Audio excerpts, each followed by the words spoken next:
This is episode 112 of Decoding Fox News, and I'm your host, Juliet Jeske. Each week, I watch and analyze a whole heck of a lot of Fox News and then break it down. I watch all the Fox News you'd never want to. Let's get into it.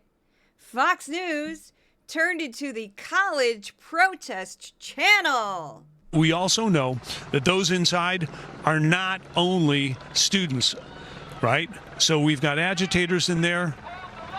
Okay, so hold the line. That's the word going out. Other people there, the organizers, probably the instigators, they're the ones moving around, moving through. So I think they're almost like coaching them behind the lines.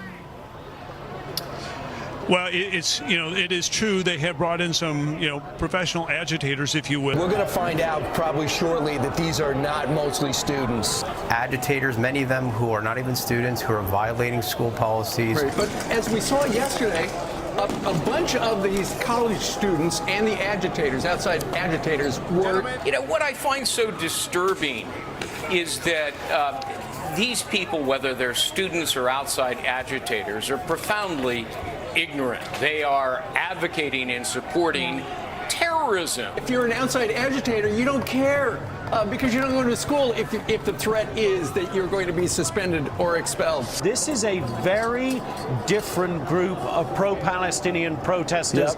Students among them, outside agitators, no doubt among them too. Also, they did nothing to control outsiders from coming in, because we saw a lot of people inside who were not students, who were maybe they were faculty, whatever. They were in their 40s, 50s, 60s, you name it. They were not students. These students, and I'm going to tell you, we got to stop calling them students. They're not students at UCLA. These are radicals that have been sent in there, paid people to go in and attack the system that is in place. This is not the students of UCLA. These are maybe the front liners, but it's these paid agitators that are put in there to bring chaos to our democracy in this country.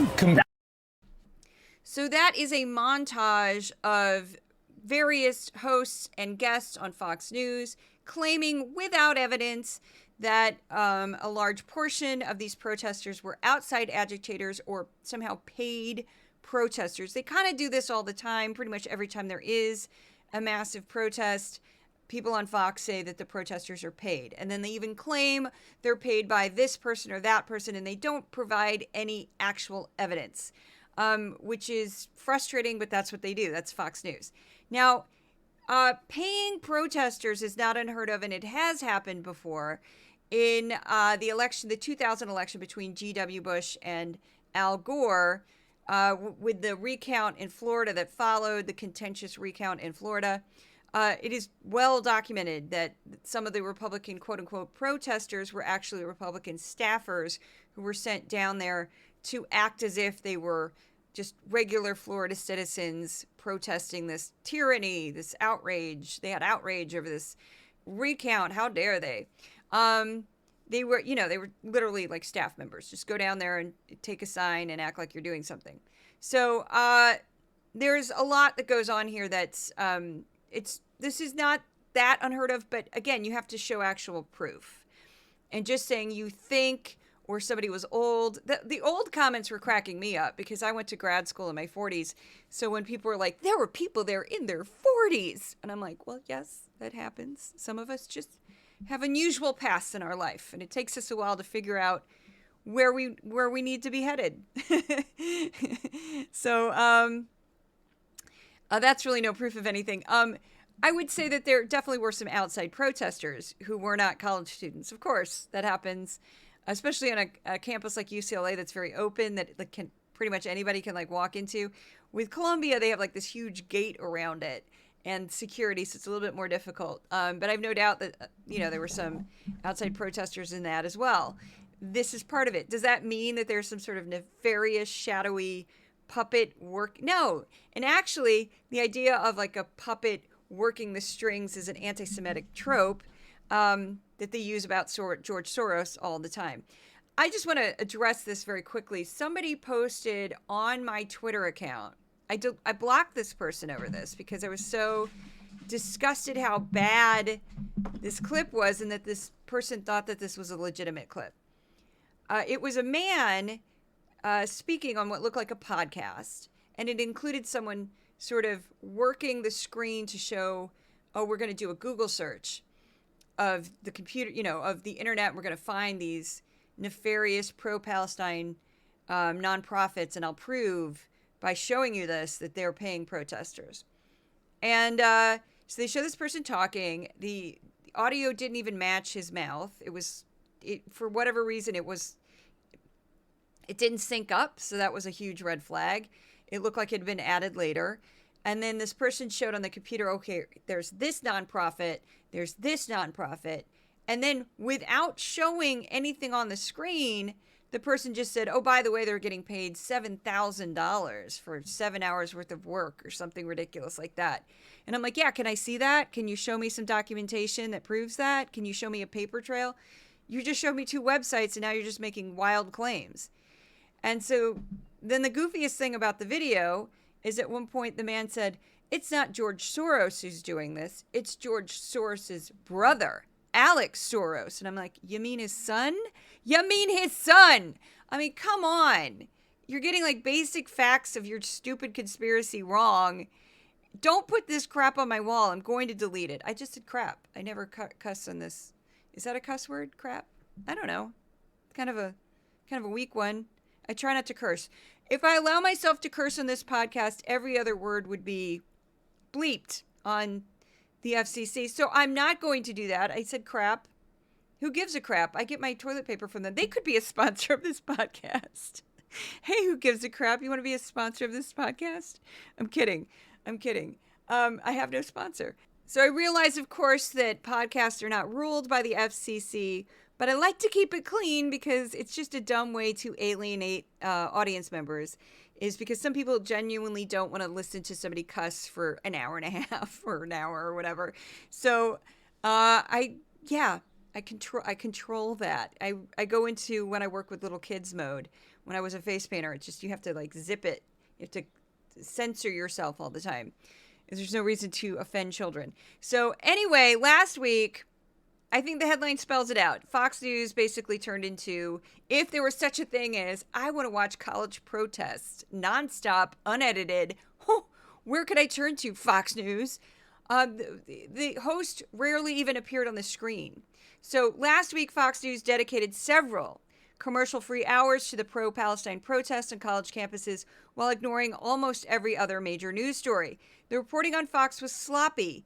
Cameras were positioned outside of Columbia University and UCLA, where overworked correspondents stood among broken tents and garbage while police officers systematically arrested protesters. So I will admit there was one element of the protests at Columbia that I found very, very funny.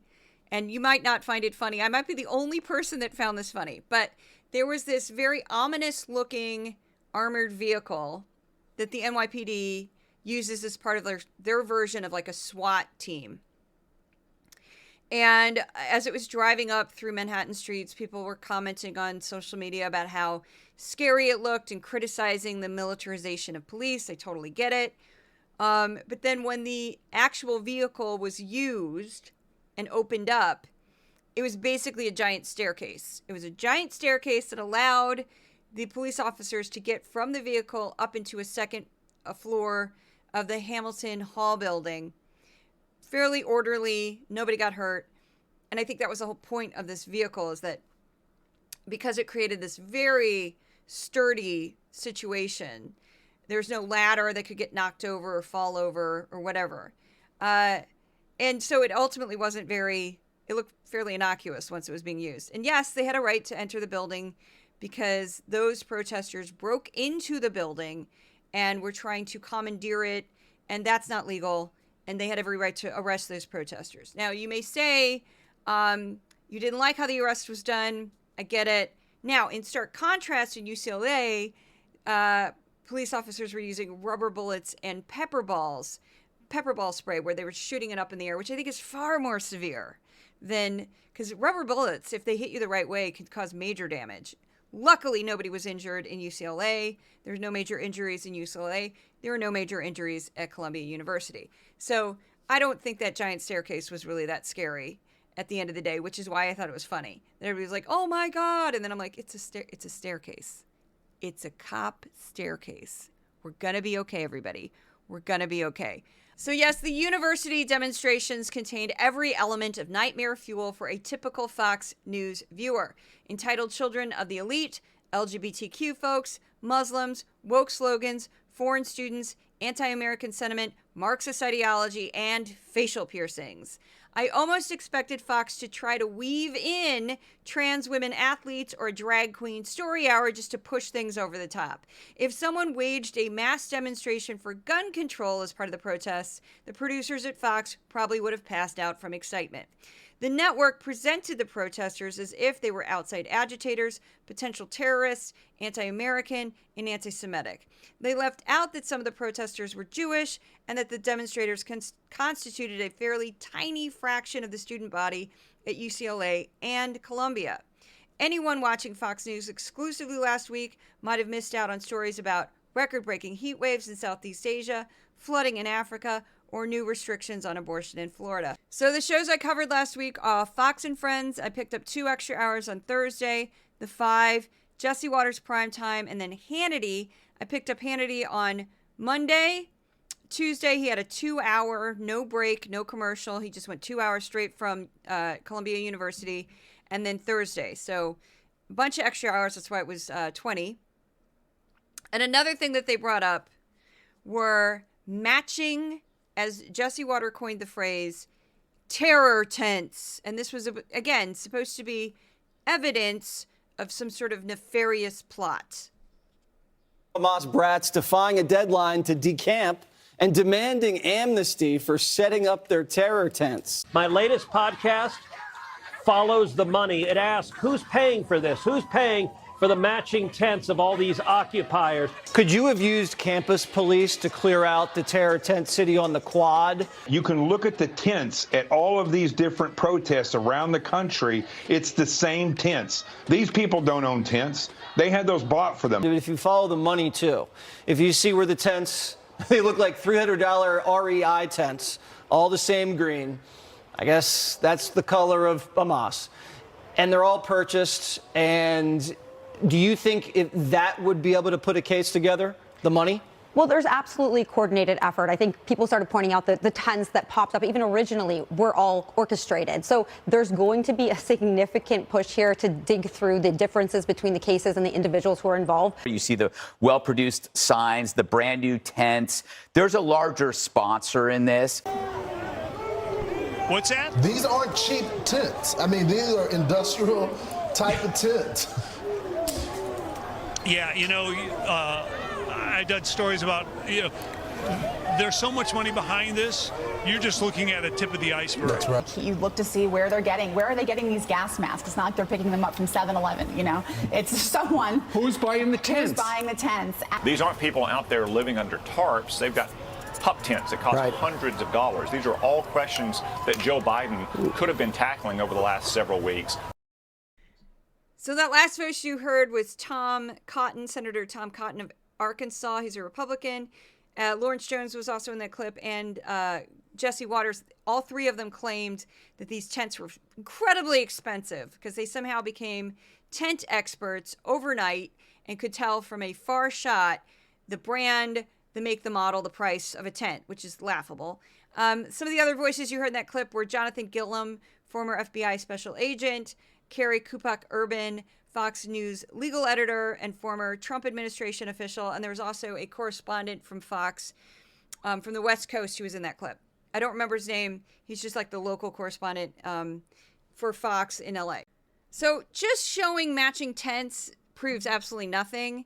Wired.com did an investigation into this. There's an article. There's a hyperlink in the newsletter. The newsletter, if you're new to the podcast, is the written version of the podcast at my Substack for Decoding Fox News, and contains hyperlinks throughout so you can check my sources.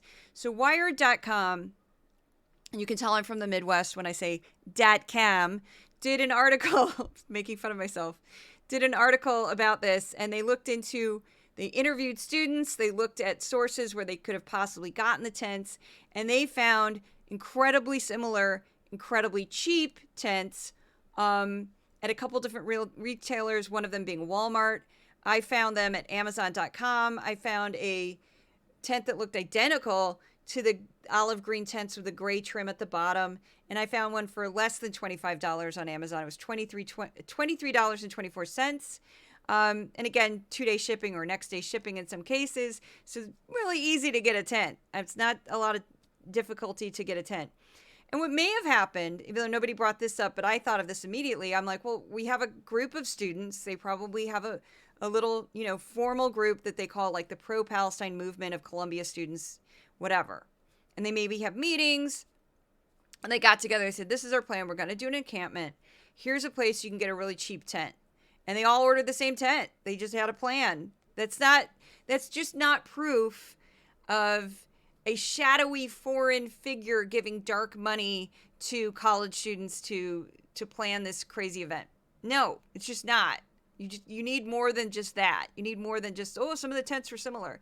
And what you also saw within a couple days of the initial encampment is that lawn became littered with every type of tent imaginable.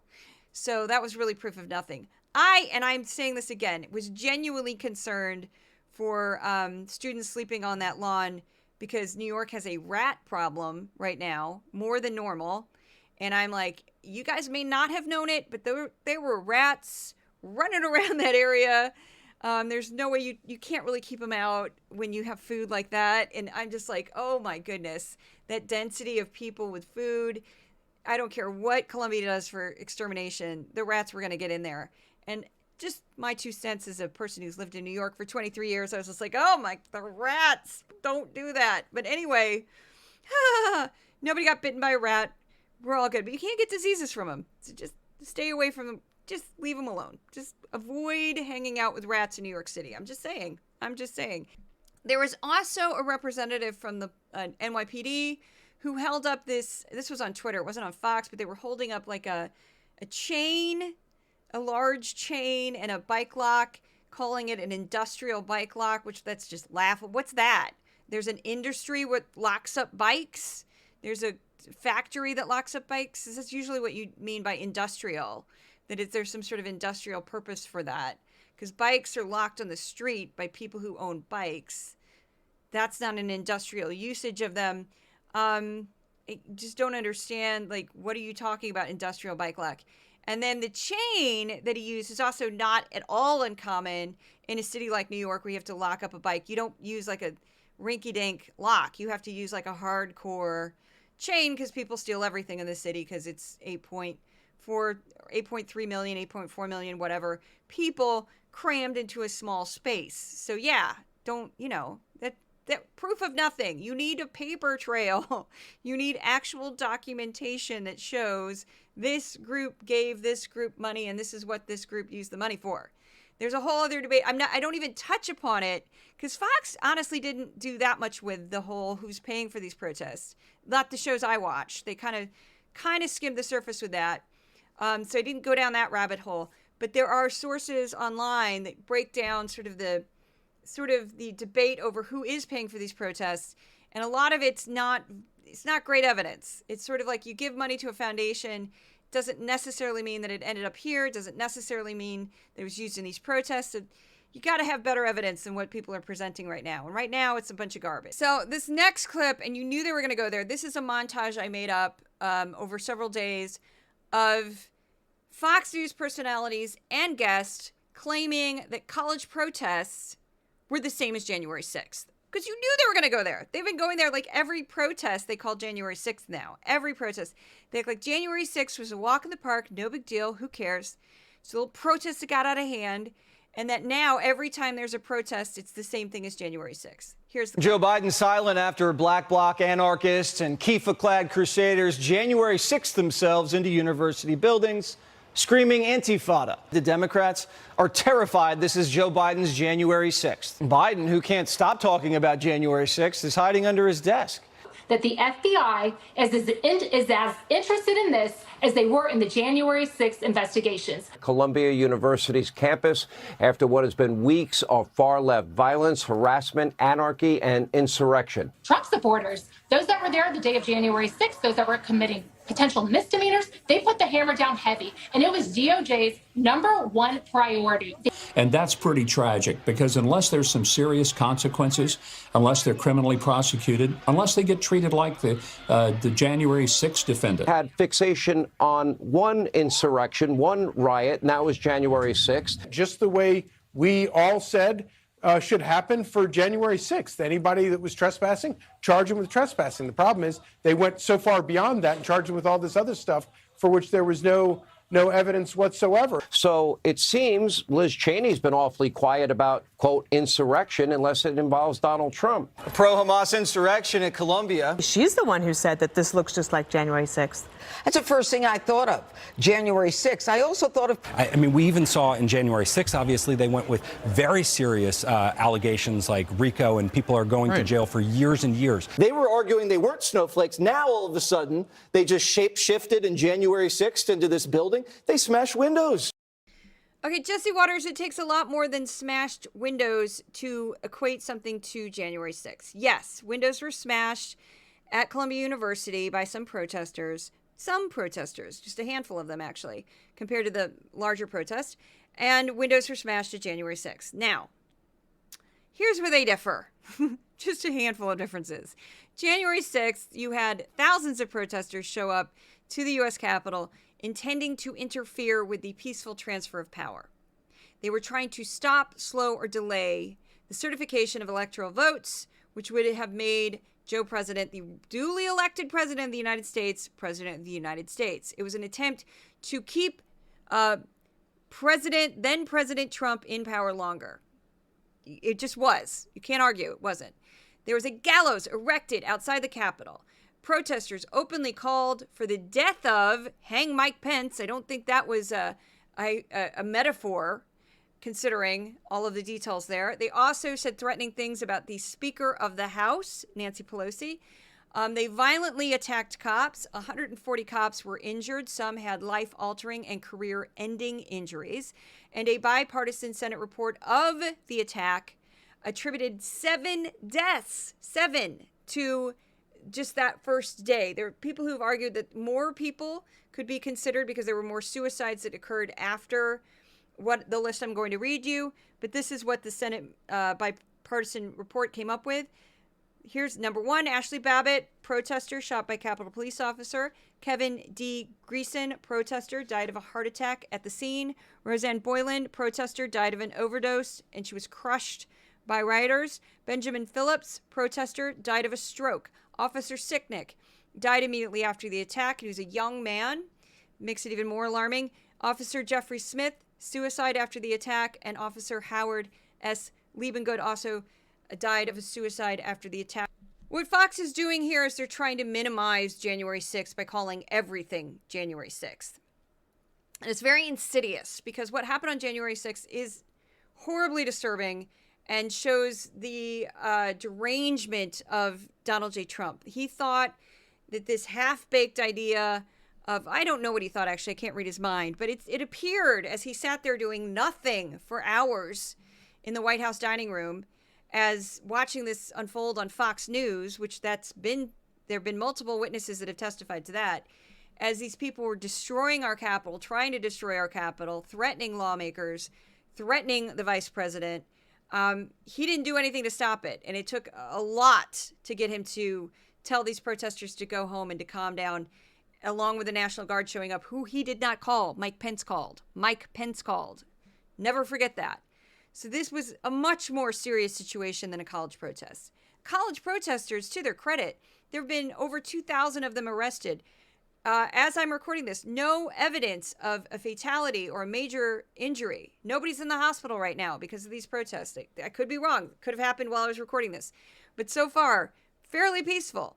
Even if you don't agree with these protests at all, there have been some police brutality. I mean, we've seen that, especially in Texas. The clips from University of Austin are terrible. So yeah, it's for the most part, even though these have been massive protests all over the country at college campuses, they've been pretty chill when you look at it. When you look at the big picture, the fact that there have been no major injuries, no fatalities is amazing. And I applaud the protesters for that. I do want to point out, though, that Fox is taking every single instance that they can get of a protester saying something that's anti-Semitic, of a protester saying something militant, like calling for more violence, saying we need a violent revolution. I've seen these clips. And Fox will run them on a loop. I also want to add really quickly that PBS also commented that there is a small level of anti-Semitism in these protests that is problematic. It's not most of them, but it is there. It does exist. And some people are having a difficulty differentiating between the government of Israel and the actions of the Israeli government and Jews. And they're not the same. And I have been saying this from day one. It's incredibly frustrating. It's also like saying the action of Hamas are all Muslims, or the actions of Iran are all Muslims. That would be completely absurd. Nobody would stand for that, right? Because Muslims are spread out over multiple countries. They dominate multiple countries in the Middle East. Jews have one country, and that's Israel. That's it. So I think that's part of where this confusion comes from. But the government of Israel should be criticized as the government of Israel. Jews who live in Michigan or live in Minnesota or New York City or New Jersey or Florida should not get lumped in with the actions of the Israeli government. It's unfair. It's wrong. It needs to stop. It's just as bad as screaming, "Go back to Gaza" to a protester at a protest. That's just as bad as saying, "Go back to Poland" to a Jew. It breaks my heart to see this because it's not helping. It's not helping bring peace to the Middle East. It's not helping to change U.S. policy to work in racist tropes into either the pro-Israeli or the pro-Palestinian movement. And it's not the majority, but it's there. And it needs to be called out. It needs to be called out because Fox is taking that tiny fragment of this, anti-Semitism and pro-militancy, and they're blowing it out of proportion. And so 1/3 of this country that consumes right-wing media or is influenced by right-wing media is buying into this. And I fear for the Muslim community in this country and the Jewish community in this country because of this sort of heightened, they literally were calling them terrorists. Fox were calling these pretty benign college students terrorists. That's a problem. So moving on, and here's a great example. So this next clip is, I'll describe this young woman. She had long brown hair with very chunky blonde highlights. She's wearing a huge black sweater that didn't really fit her. It was too big. And then she had a long denim skirt that went down to about her ankles. Very conservatively dressed, by the way. But she did have some facial piercings, and her makeup looked smeared because she'd been living in a tent, I'm guessing. This was from UCLA. What I'm about to describe to you is this woman's being walked close to the camera, like right in front of the camera that Fox has set up, by two police officers. There's no excitement. She's very calm. She looks sad. I can imagine why. And this is Mark Levin. He's talking about the protesters, and then Brian Kilmeade makes a horrible comment. This is a Islamic revolution. I mean, on look our at college campuses. Right. Look at which these they're people trying too. To spread into the rest of the culture. Mark, do you have a monitor on? Do you see the people that they're arresting? These mutants with nose rings and lip rings, 5 different colors in their hair, that maybe worked out in 1973, the last time. They have just loser, dead-end idiots. And these are the people that held UCLA hostage. So the only unusual thing about this young woman is that she had some lip piercings and a nose piercing. That's it. You could see them on the camera. You could see the glint of metal around her face. That was it. She looked pretty normal to me. She just looked like a young person who had kind of fun hair and heavy makeup that had been smeared because she was living in a tent. The other young people that were being arrested looked very generic. They just had kind of bland clothing on. They just looked like young people. That was it. I didn't see anything unusual about them whatsoever. Calling them mutants is just another way to dehumanize them and minimize them to being lesser than, and it's disgusting. This next comment is from Jesse Waters. This is him not knowing anything about the U.S. Constitution. This is from Wednesday. You hear that? Now, after 9/11, if you threw on a kippah and screamed that you stand with bin Laden, you're under arrest. Why is this any different? Hamas is a terrorist organization that butchers civilians and holds Americans hostage. If they're your heroes, that's treason. That is not not treason because speech is not considered treason in the United States because the freedom to speak and express yourself is protected under the First Amendment. What he just did there is he showed some kind of clueless, young and dumb, I hate to say, we were all young and dumb once, protesters at a college campus saying stupid, uninformed things about Hamas. They were. If you want to find a good resource on Hamas, I would recommend Human Rights Watch. Human Rights Watch is hardly a fan of Israel, of the Israeli government, I should say. They're very critical of the Israeli government. However, if you look through their archives, you can find plenty of articles about Hamas that will include specifics about how Hamas treats people in Gaza, and it's not great. They had their last election in 2006. They do not allow elections after that. They do not allow dissent. Political dissenters are, in some cases, tortured, imprisoned. They have their houses ransacked. They are terrorized by Hamas because they don't allow dissent. They tax people. They steal aid meant for people to go live in luxury in Qatar, safely in Qatar. All sorts of terrible things. But in the United States, you're allowed to say terrible things about a group that many would call a terrorist organization, and you will be free of criminal prosecution because we do not consider speech in the United States treason. Only inciting violence and only when it's a specific threat. So here we go. According to Article 3, Section 3, Clause 1 of the U.S. Constitution, and yes, I have a hyperlink, treason against the United States shall consist only in levying war against them or in adhering to their enemies, giving them aid and comfort. Praising them is not, number one, we're not at war with Hamas. The United States is not. Number two, you're allowed to praise them. You're allowed to praise all sorts of enemies of the United States freely. You might offend a lot of people. You might make them upset, but it is not illegal. Absolutely not. Somebody tried to, inciting violence is one exception to our freedom of speech, and that amounts to basically inciting a riot by saying, like, there's a fire in a crowded theater, or saying something like, if you were out in Washington Square Park and you were on a box and you were talking to a group of people and you got them all worked up and you pointed to one person in the crowd and you said to the rest of the crowd, see him, kill him, go get him, hurt him. That's inciting violence. Now, before we move on to the next topic, because we are going to switch topics, I want to give a shout out to my sponsor. Thank you, Thor. Thor is not a sponsor. He's a mascot. He's one of my cats. He's meowing right now. I want to give a shout out to my sponsors, and that's, yes, Thor. And that sponsor would be the hundreds of paid subscribers I have to my Substack for Decoding Fox News and the Patreon supporters I have at my Patreon channel for Decoding Fox News. All paid subscribers get exclusive content that's not available to everyone who subscribes to Decoding Fox News. If you can't, subscriptions start at $5. It's very cheap, I think. I try to do my best to give you stuff every month. If you would like to, if you can't afford to become a paid subscriber, sharing the podcast, sharing the newsletter always helps tremendously. And that's about it. Thank you so much.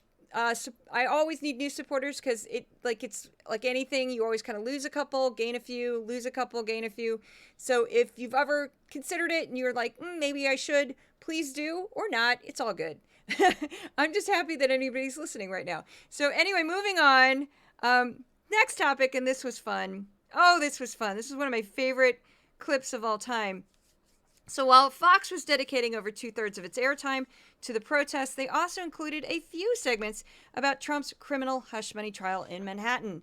On Friday on Fox and Friends, I'm getting giddy talking about this, Eric Shawn, a reporter with the legitimate news service at Fox, openly called out Trump for his false statements. This clip includes Eric Shawn and a clip of the former president. Here we go. Now, there is no mention of the alleged conspiracy to influence the election, and they can also claim it was a standard non-disclosure agreement that he was making. After court, the former president, who is under a gag order, falsely said he is not allowed to testify here. Well, I'm not allowed to testify. I'm under a gag order, I guess, right? I can't even testify to that. No, we're going to be appealing the gag order. I'd love to answer that question. It's a very easy question, the easiest question so far. But I'm not allowed to testify because this judge who's totally conflicted. Well, that's just not true. He is allowed to testify. The gag order has nothing to do with whether he will testify. And in fact, the former president said he wants to testify here when it comes time for the defense to present its case. So that was 2 times, count them, 1, 2, where Eric Shawn flat out said, Eric Shawn, somebody who works for Fox News, actually said out loud that Trump was lying. Amazing. I live for these moments. I live for these moments. And he just said it straight. Just, that is not true. That is not true. What he said is not correct. I'm Eric Shawn, Fox News. So this next clip features Senator Tom Cotton of Arkansas. I have to give a little bit of context for this one. He was talking about Joe Biden, and he made the false claim that Joe Biden was defying the Supreme Court by increasing some student loan forgiveness. So what Joe Biden is doing is Joe Biden is taking pre-existing programs that already existed, and he's expanding them, altering them to help more people. I personally have been helped by this because the SAVE program reduced the amount of money people on the income-based repayment program had to pay. It reduced it greatly. He also, most of the student loan forgiveness is going to people who've been paying for years and years and years. He helped, but that's it. So that's the context here. Joe Biden is not defying the Supreme Court because he didn't create a new program. So this is Tom Cotton talking about that, and then there's going to be a clip of Trump after this. Shawn, it's pretty certain you wouldn't. And again, this is what Joe Biden and liberals have accused Donald Trump of for the last 9 years. But when Donald Trump lost a court case, might have upset him, but he followed the court case. Trump can't even follow the gag order on the current case he's sitting at every single day right now. He also defamed E. Jean Carroll like the day after he was, she got a $5 million, judgment out of him for defaming her. He defamed her like in his statement outside the court. This is probably the best example of Trump not accepting reality, or the fact that he keeps getting shot down in court over his election interference nonsense. This is from Georgia. It's a phone call. You might know it. If we could just go over some of the numbers, I think it's pretty clear that we won. We won very substantially, Georgia. You even see it by rally size, frankly. We'd be getting 25,000, 30,000 people a rally, and the competition would get less than 100 people, and it never made sense.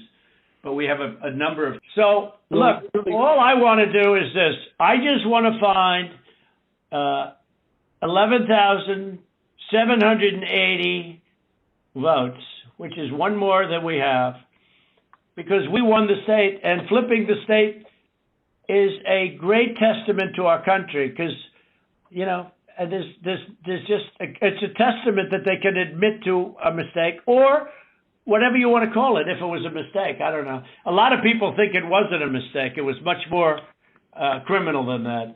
But it's a big problem in Georgia, and it's not a problem that's going away. I mean, it's not a problem that's going away. And we got to... President, this is Ryan. We're looking into every one of those things that you mentioned.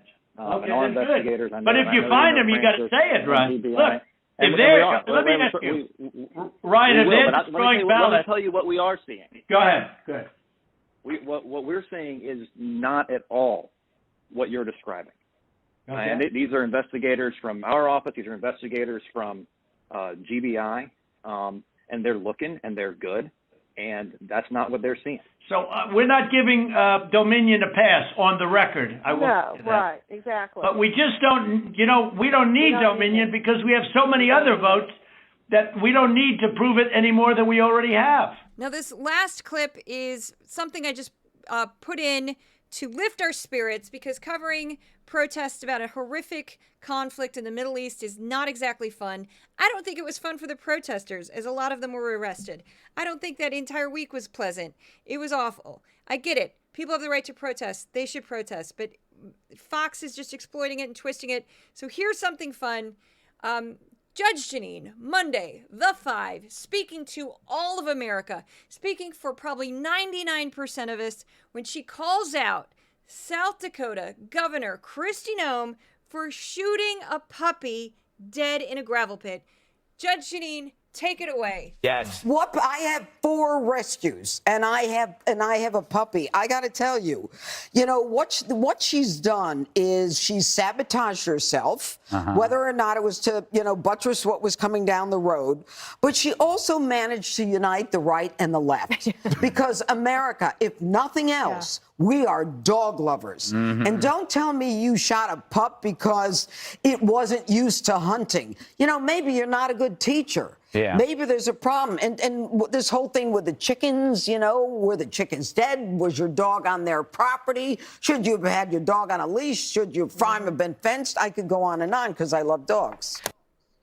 As she was doing this live, while I was watching this on my computer, I was like jumping up and down like, yes, say it. Say it, Judge Jeanine. Say it, Judge Jeanine. We are all one. We are all one. We are united in our love of dogs. Don't shoot a puppy dead. What are you, crazy? I pictured progressives all the way to tanky, annoying tankies. I can't stand tankies. Tankies, progressives, liberals, centrist leftists, centrist right people, old school Republicans, new school Republicans, MAGA, even people on like the crazy libertarian side. What is that? I don't even know. It's kind of combo of right and left. All of these people getting together and cheering on. Yes, Judge Jeanine. Yes, Judge Jeanine. Don't shoot a puppy. Should be universal. You know what I think would be a fun job for Judge Jeanine if she ever wants a side hustle? Is she could call up like landlords. Wouldn't that be fun? If you had a problem with your landlord and you're like, I can't, like a cameo, and you could like pay Judge Jeanine to be like, here, I'll do it. I'm doing it right now. I'm Judge Jeanine. Listen, the plumbing is so backed up in this apartment. If you don't come over here right now, there's gonna be hell to pay. I might be a petite Lebanese American woman with a fabulous haircut and dynamic clothes. Not to mention my shoes, which are otherworldly. They're so amazing. But I can reduce you to a puddle of tears simply from the sound of my voice. So you have exactly 24 hours to get a plumber over here to fix this problem, or I'm withholding rent, and I'm not messing around. I think she'd do well. I'd pay for that cameo. She should do cameo. Now, she's got plenty of money, but that would be funny. George Santos doing the cameo. Judge Jeanine needs to do the cameo. Just terrify people. Next up, we have stories that Fox News ignored every week. I compare the hours I've watched on Fox News to 5 hours of the PBS NewsHour. The following list are stories that PBS reported on that Fox News ignored. We're going to start with climate disasters. Heavy rains have triggered flash flooding in Kenya, killing at least 228 people. Kenya normally has a heavy rain season from March to May, but this year is beyond anything the country has ever experienced before. Parts of Southeast Asia have experienced record-breaking heat. Bangladesh experienced its hottest April on record. In Vietnam, 102 weather stations reported record highs, and India reported its hottest day in April since 1954. Dozens have died. Millions of students have not been able to attend schools, while farms have been decimated. Updates in the war in Ukraine. Ukraine retreated from 3 villages, citing a lack of ammunition and air support. Moving on to regular stories, here we go. A trial for a mass environmentalist inquiry case began in federal court in Hawaii, more than 2 years after a U.S. military fuel tank facility under the ground poisoned thousands of people when it leaked jet fuel into Pearl Harbor's drinking water. The U.S. Food and Drug Administration took action aimed at helping ensure the safety and effectiveness of laboratory-developed tests, or LDTs, which are used in a growing number of healthcare decisions. The new standards are to ensure that laboratory tests are accurate and safe. Taylor Swift became the first artist to take 14 spots on the Billboard Hot 100 chart at the same time. An investigation by the Washington Post revealed the Indian government attempted to assassinate a Sikh activist and critic of the Modi administration inside the U.S. The plot was thwarted by U.S. authorities. The UN top court, the International Court of Justice, refused to order a halt on German arms exports sold to Israel. Representative Marjorie Taylor Greene said she would move forward with her attempt to oust Speaker Mike Johnson from his role as Speaker of the House. Democratic representatives have said they would oppose removing Johnson as Speaker. In London, a 36-year-old man is in custody after he allegedly killed a 14-year-old boy with a samurai sword while injuring several others. The EPA banned methylene chloride, a chemical used in consumer-grade paint stripper. It has been linked to liver cancer, lung cancer, breast cancer, brain cancer, cancer of the blood, and cancer of the central nervous system, as well as neurotoxicity, liver harm, and even death. A federal appeals court ruled that gender-affirming surgery should be covered by state-run health insurance plans. The United Methodist Church delegates voted to remove a ban on celebrations of same-sex marriages or unions. The church also repealed a ban on LGBTQ clergy. Abortion is now banned after 6 weeks in Florida, with exceptions for rape, incest, and human trafficking up to 15 weeks of pregnancy. The state also allows an exception for life of the mother or to prevent substantial and irreversible physical impairment. Similar laws in other states have left women with dangerous pregnancy complications in dire circumstances.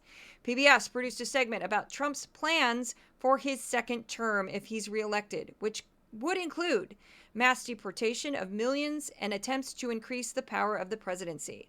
PBS included an extended interview with Admiral John Aquino about his retirement as the 26th Commander of the United States Indo-Pacific Command.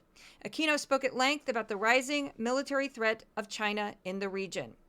PBS produced a segment about May Day celebrations and protests around the world.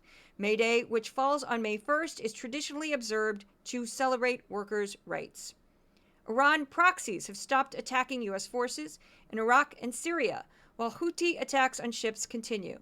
Iranian proxies have not fired at American troops in more than a month. President Joe Biden spoke with the families of 4 police officers who were killed in Charlotte, North Carolina.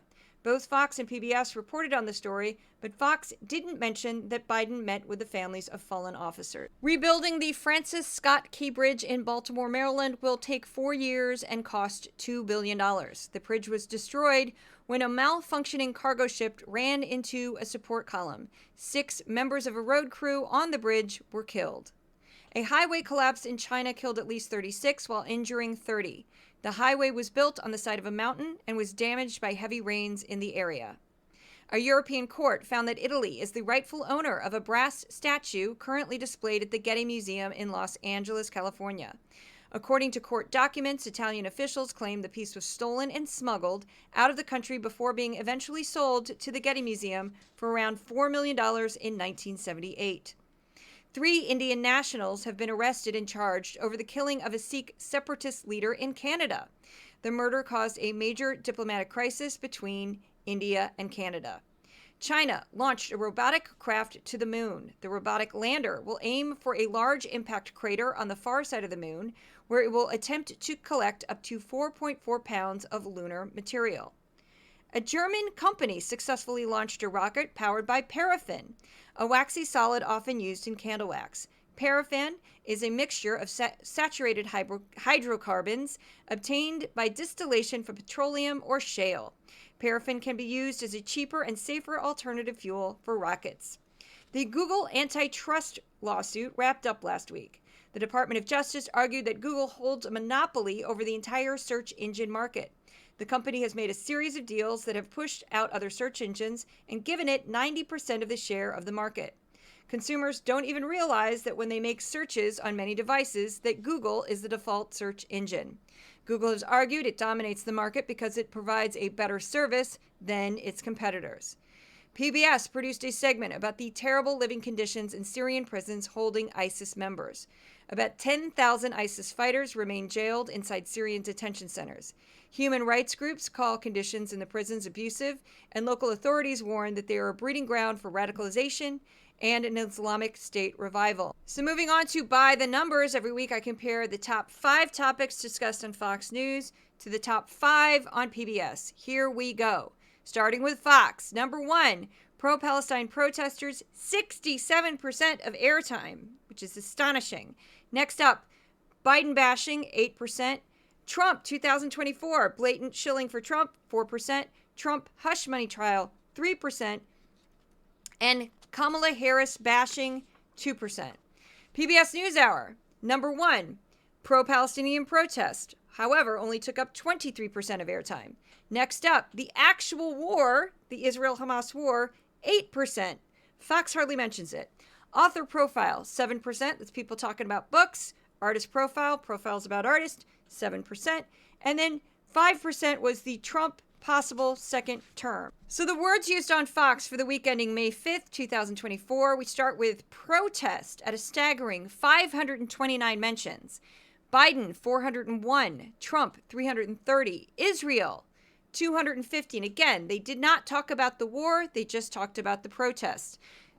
The term terrorist was mentioned 74 times. Jews, 67 times. Iran, 46. January 6th, 36 times. Economy, 33 times. Anti-Semitism, 15. Inflation, 11. China, 9.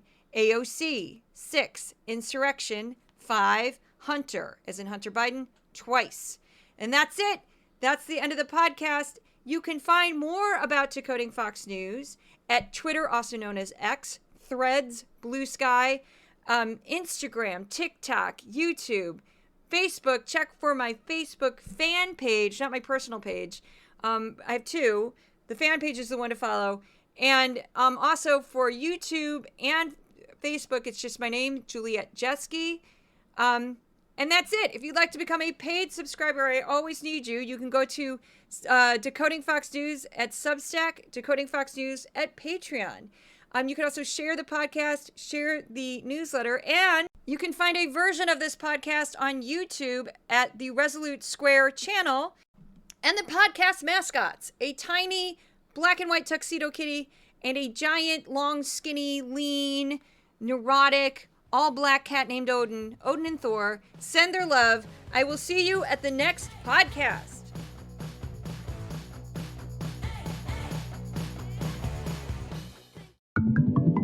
Resolute Square.